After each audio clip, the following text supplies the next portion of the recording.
प्यारे बच्चों, प्रश्नावली 3.1 का क्वेश्चन नंबर 1 देखिए। आफताब अपनी पुत्री से कहता है, 7 वर्ष पूर्व मैं तुमसे 7 गुनी आयु का था। यहाँ खड़ी पाई रुकना है। अब से 3 वर्ष बाद मैं तुमसे केवल 3 गुनी आयु का रह जाऊंगा।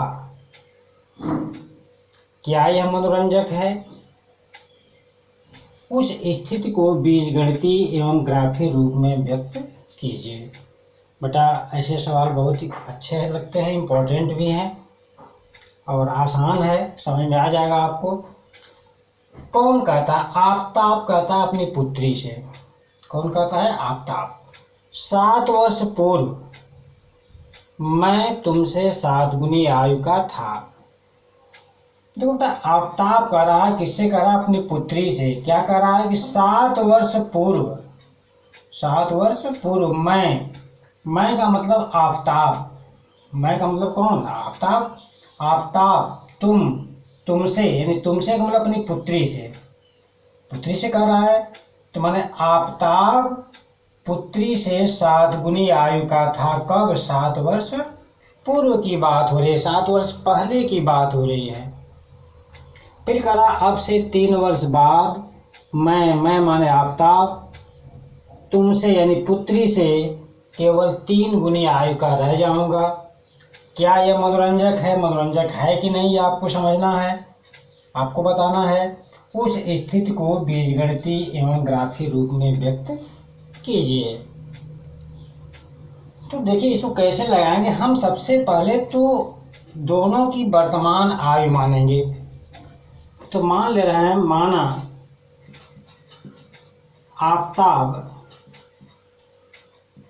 आफताब की वर्तमान आयु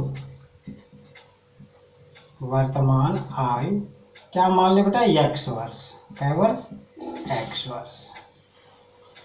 और पुत्री की वर्तमान आयु हमने मान लिया बेटा y वर्ष। क्या मान लिया? y वर्ष। ठीक। वर्तमान आयु आफताब की x माना, पुत्री की माना y वर्ष। अब देखो, प्रश्न यहाँ शुरू कर रहा होता है 7 वर्ष पूर्व। 7 वर्ष पूर्व, यहाँ देखो 7 वर्ष पूर्व माने पहले। तो हम देखें कि 7 वर्ष पूर्व आफताब कितने का रहा होगा, यानी 7 वर्ष पूर्व आफताब की आयु तो बेटा 7 वर्ष कम रही होगी, यानी x में से 7 क्या करेंगे? घटा देंगे, x - 7 वर्ष। फिर 7 वर्ष पूर्व पुत्री की आयु देखें। पुत्री की आयु बराबर क्या हो जाएगा? y - 7 वर्ष। 7 वर्ष कम रही होगी। जब वर्तमान आयु y है तो 7 वर्ष पहले y - 7 वर्ष। अब देखो, यहाँ हम पहुंच गए 7 वर्ष पूर्व। अब कह रहा मैं मतलब आफताब तुमसे यानी पुत्री से। आफताब, मैं का मतलब आफताब हो गया, पुत्री से 7 गुनी आयु का था। कौन? आफताब। मैं माने आफताब, यानी 7 वर्ष पूर्व, 7 वर्ष पूर्व आफताब की आयु क्या होगी? पुत्री की आयु की कै गुनी? आयु की 7 गुनी। 7 गुनी। बस बेटा, समझो सवाल आपका लग गया। फिर समझो 7 वर्ष पूर्व की बात हो गई। मैं माने आफताब की आयु तुमसे यानी पुत्री की आयु की 7 गुनी। अब 7 वर्ष पूर्व आफताब की आयु क्या है बताओ? 7 वर्ष पूर्व आफताब की आयु x - 7 है, बराबर पुत्री की आयु क्या है? y - 7 का बेटा का मान हो गया गुणा। कै गुना? 7 गुना। ठीक। अब यहाँ गुणा कर दो बेटा, x - 7 = यह हो गया बेटा 7y ऋण 7 सत्ते 49। सबको हम बाएं तरफ कर दें तो x माइनस 7 माइनस, देखो ये 7y दाहिने तरफ प्लस है, बाएं आएगा माइनस 7y, और माइनस यहाँ पे दाएं बाएं आएगा प्लस 49 बराबर 0। अब ये क्या हो गया बेटा x माइनस 7y, देखो प्लस 49 में से 7 निकल जाएगा 42 बराबर 0। ठीक, तो ये एक समीकरण मिल गया। इस समीकरण को हम कर रहे हैं एक, यहाँ लिख रहे हैं x माइनस 7y प्लस 42 बराबर 0। यह समीकरण बेटा एक मिल गया। अब करा कि देखो अब से 3 वर्ष बाद, करा अब से 3 वर्ष बाद, अब इसको मिटा रहे हैं हम थोड़ा, समीकरण एक पा गए हम। अब करा 3 वर्ष बाद, द्वितीय शर्त करा कि 3 वर्ष बाद, तो 3 वर्ष बाद, 3 वर्ष बाद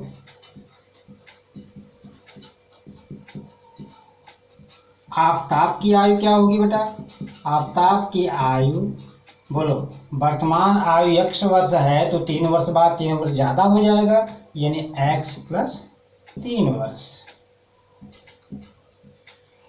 और 3 वर्ष बाद पुत्री की आयु क्या होगी? पुत्री की आयु हो जाएगी बेटा y प्लस 3 वर्ष। चलिए यहां पहुंच गए 3 वर्ष बाद।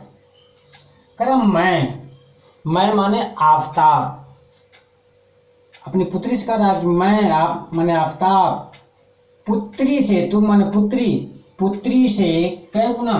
3 गुना, यानी 3 वर्ष बाद, 3 वर्ष बाद आफताब की आयु, आफताब की आयु बराबर पुत्री की आयु का 3 गुना, 3 गुनी या गुना, पुत्री की आयु की 3 गुनी। क्या हुआ 3 वर्ष बाद? तो 3 वर्ष बाद आफताब की आयु क्या है? x प्लस 3 बराबर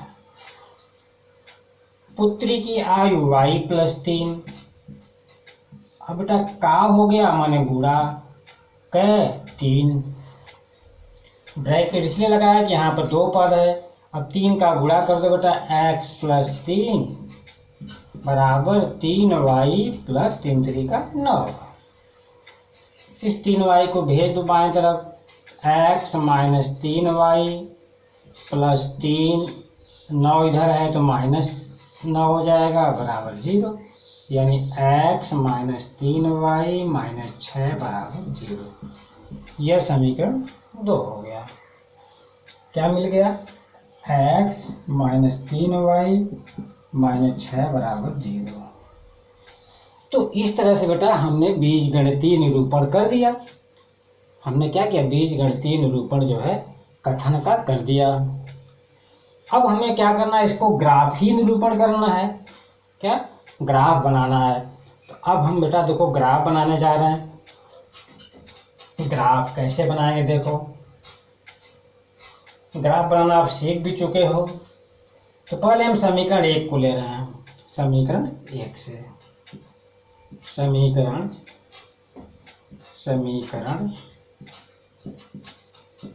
1 से देखो क्या है? x माइनस 7y प्लस 42 बराबर 0।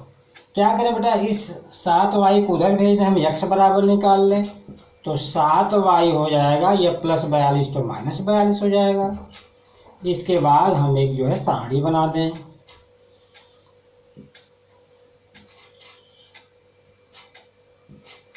यहाँ x लिखा, यहाँ y लिखा।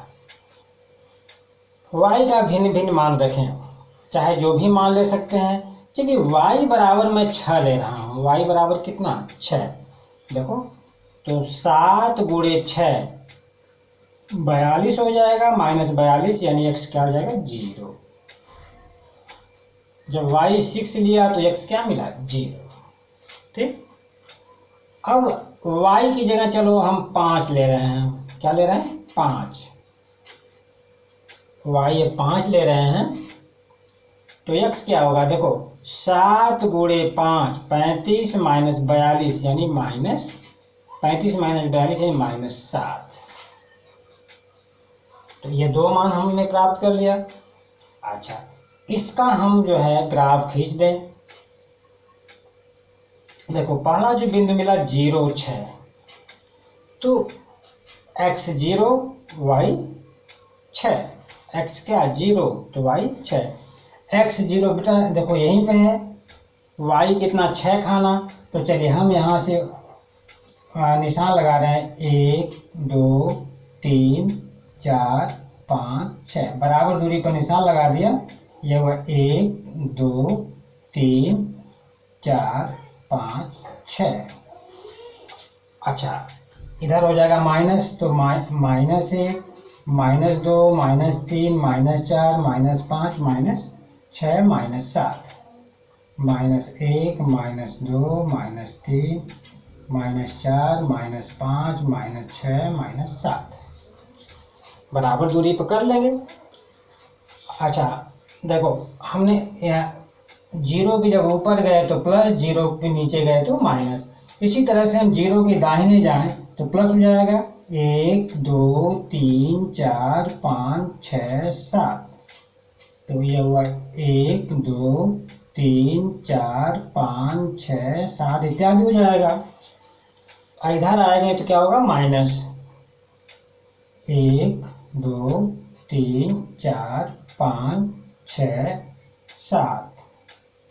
तो ये हुआ minus 1 minus 2 minus 3 minus 4 minus 5 minus 6 minus 7। समझ में आ गया होगा। या आप जो है बराबर दूरी लेकर के निशान लगा देंगे। अब देखो जो पहला बिंदु मिला है 0 6, तो 0 माने भुज हमारा यहीं पे हो गया, कोट कितना 6, तो ऊपर जाएंगे प्लस है ऊपर, तो यानी 0 6 हमारा यही मिला 0 6। दूसरा का बिंदु मिला x minus 7 y 5, x minus 7 बेटा यहाँ से इधर जाओगे, अब 5 खाना ऊपर जाओगे तो ये हो जाएगा इसके सामने जाएंगे तो आपका इस तरह से मिल जाएगा। ये क्या मिला आपका भाई देखो माइनस 7, यहाँ से माइनस 7 गए, ऊपर कितना 5 खाना। अब इसको बेटा क्या करेंगे, इसको स्केल से मिला देंगे, इसको स्केल से ऐसे मिला देंगे। ये क्या था आपका माइनस 7 और 5। तो इस तरह से हमारी एक रेखा प्राप्त हो जाएगी। ठीक, ये रेखा हमारी प्राप्त हो जाएगी, स्केल से मिला देंगे। तो इस तरह से हमने पहले वाले का निरूपण किया। ठीक है, अब इसके बाद हम क्या करें, दूसरे वाले का निरूपण करें। दूसरा वाला क्या है, x माइनस 3y माइनस 6 बराबर 0, ये दूसरा है। तो यहाँ से x बराबर हो जाएगा 3y प्लस 6। तो देखो बेटा यहाँ पे हम जो है ये साड़ी बना रहे हैं, x y। चलिए y का मान हम 0 ले लिए। क्या ले लिए, y का मान 0। तो जब यहाँ 0 करेंगे तो x का मान कितना हो जाएगा 6 हो जाएगा, क्योंकि 3 गुणे 0 0 हो जाएगा, प्लस 6 यानी 6। चलिए y का मान हम ले रहे हैं -2, y का मान -2। तो 3 गुणे -2 -6 प्लस 6 बेटा यह हो जाएगा 0, यानी यहाँ पे 6 0 मिला, यहाँ 0 -2 मिला। तो 6 0 देखो, तो 6 0 पहला बिंदु, पहला भुज होता है, दूसरा कोट, भुज 6 कोट 0। तो 6 यहाँ से दाहिने जाएंगे, 0 यहीं पे हो जाएगा बेटा, 6 0 यह हो गया 6 0। दूसरा बिंदु है 0 -2, तो 0 बेटा यहाँ -2 यह हुआ, तो 0 -2 यह हुआ 0 -2। इसको बेटा मिलाओ तो यह भी एक क्या मिलेगी, एक रेखा इधर से मिल रही है, ये 0 - 2 हमारी क्या मिलेगी, एक रेखा मिलेगी। तो इसको बेटा इधर जब बढ़ाओगे, इधर जब बढ़ाएंगे तो इस कहीं क्या होंगे, कहीं ना कहीं ये दोनों क्या होंगे, देखो ये दोनों कहीं न कहीं जा करके मिल जाएंगी, कहीं मिलेंगी। जिस बिंदु पर मिलेंगी बेटा, उस बिंदु का जो निर्देशांक होगा वही x और y का क्या होगा, मान हो जाएगा। यदि हम इसको बढ़ा दें और इसको भी बढ़ा दें और तो कहीं न कहीं मिलेंगी। तो जहाँ मिलेंगी, यहाँ मिल रही है, तो इस बिंदु का जो भुज होगा, यानी यहाँ से यहाँ तक मूल बिंदु से x अक्ष की दूरी, बोलो 0 से ये दूरी जितनी होगी वह हमारी क्या होगी, बोलो वो x का मान हो जाएगा। नहीं समझ पा रहे हो, देखो यह x हुआ, यहाँ से देखो यह रेखा यहाँ मिल रही है, यहाँ मिल रही है। तो यहाँ से अगर लंब डाल दो तो यह हमारा जो है यहाँ से यहाँ तक x हो गया, इस बिंदु का x बराबर, ये क्या हो जाएगा y बराबर। तो यहाँ से यहाँ तक जो x होगा तो वह x बराबर निकल जाएगा, और यहाँ से यहाँ तक जो मान होगा वो y का मान होगा। तो ये दोनों रेखाएं जहाँ काटती हैं, जहाँ मिलती हैं, अर्थात जहाँ प्रतिच्छेदित करती हैं, उस बिंदु का निर्देशांक x और y के क्या होंगे, मान होंगे, x और y के मान होंगे। यानी x और y के जब मान निकल जाएंगे तो आफताब की उम्र निकल जाएगी और उसकी पुत्री की उम्र निकल जाएगी। ठीक बेटा, तो इस तरह से हमारा जो है यह क्वेश्चन समाप्त हुआ। ठीक बेटा।